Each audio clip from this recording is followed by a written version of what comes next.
I might just start on the sporting codes, the NRL, the AFL. Morning, Tom. Talking about survival.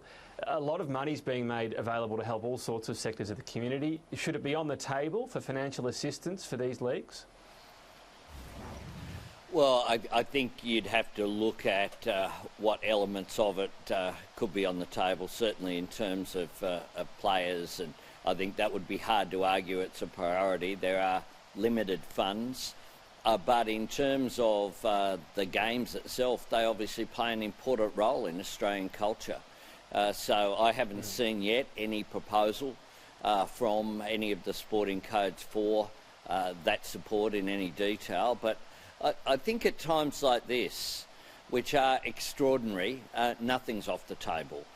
We need to get through this, and we need to get through it in a way that builds confidence and ensures that we look back on this as an extraordinarily difficult time, but one that we got through and life returned to normal. And part of life is sport in this great country of ours. It certainly is. So perhaps money to help the club survive, if not to the players, it sounds like there. I want to ask you, you had some evocative words yesterday. Well, I think one of the points I'd make there, Tom, is that I'm not as concerned about people at the elite, if you like. One of the things that we need to perhaps look at, though, is things like junior sport. You know, I know, for example, a local club in my electorate, Newtown, I spoke to their chair, Barry Cotter, this week. They play in the New South Wales comp, the second tier comp. They survive basically on people paying literally $2 to get into Henson Park on a Saturday. They've got player fees, they've got ongoing costs. They were cancelled well before the NRL. They haven't started the year. There will be a need to look at, I think, junior and those secondary competitions and how they survive. There's a need to look at all those matters. Yeah, as you say, everything on the table right now. I want to get to the people right now lining up at Centrelink or trying to log online or on the phones. What's your message to them, Anthony Albanese? This is the first wave of what could be many in what's being called a possible prelude to a depression in the country. Well, my message to them is we're with you. This is about people, Tom, at the end of the day, and we need to provide every support. People are queuing up because they're anxious, they're uncertain.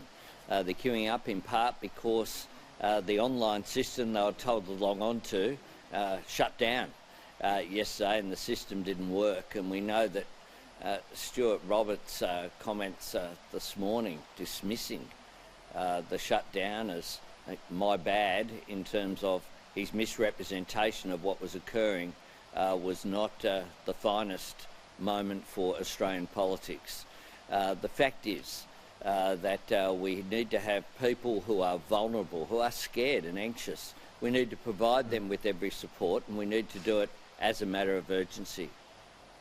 Obviously, Labor is still wanting to hold the government to account, and fair enough, but is it the wrong time to call for a minister's sacking, to come in and get their head across a pretty complicated portfolio? Do we need to keep people in place for now? Oh, look, that's a matter for the government. It's up to them to determine the best people in particular But Bill tasks. said he should be in the I'm focused himself, Stuart Robert. Well, I'm not surprised that Bill is our shadow minister, who was very concerned about this minister, who of course has presided over the robo-debt debacle, has presided over accident after accident, and yesterday clearly just said things that were just not true, Tom. And what we need throughout this crisis is certainty. We need clarity. We need clear messages going out to the community that are based upon facts. If we've got people just making things up as a matter of convenience, then that's a very bad thing indeed, because it breaks down confidence in the system. We're anticipating announcements to help people out who might not be able to pay their rent anymore because they're out of work. What do you think is needed in this area?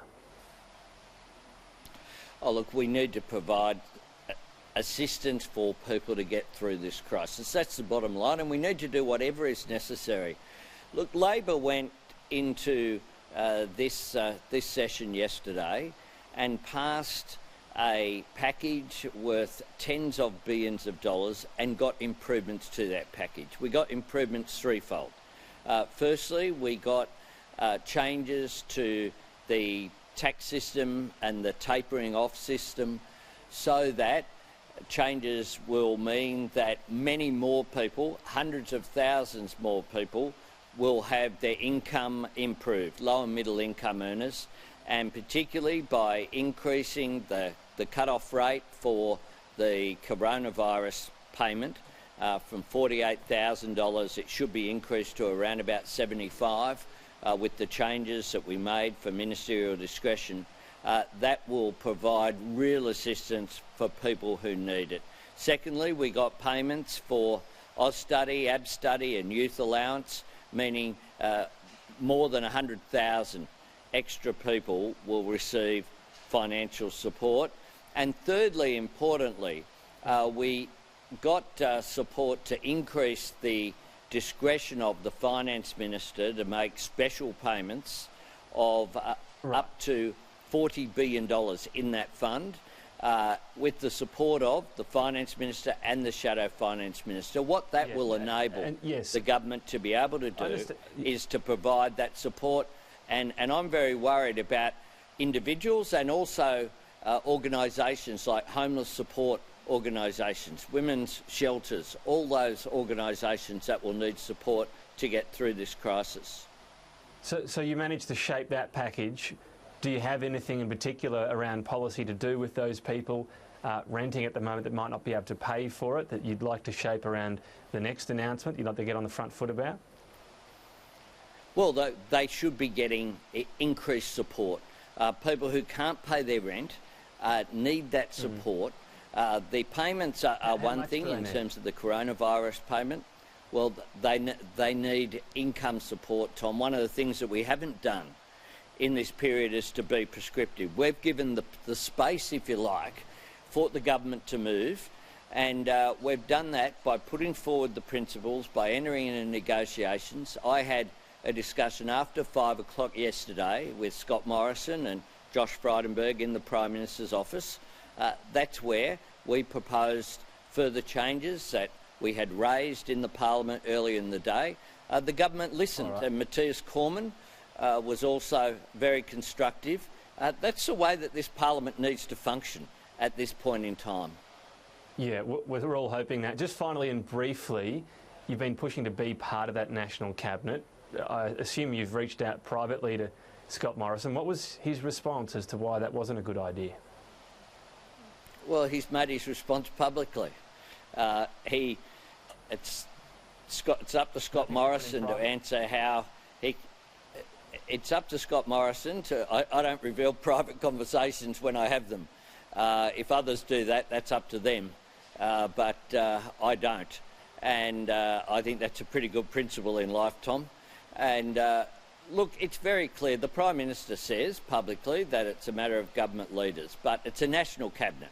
Common sense tells you that a National Cabinet that excludes the biggest political party in this Parliament is really just coag, is what it is. And that's a decision for the government. They won the election, he's the Prime Minister.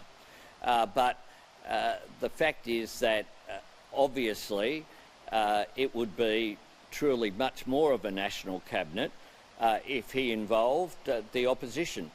And I think it would show him to be a bigger person if he was to do that.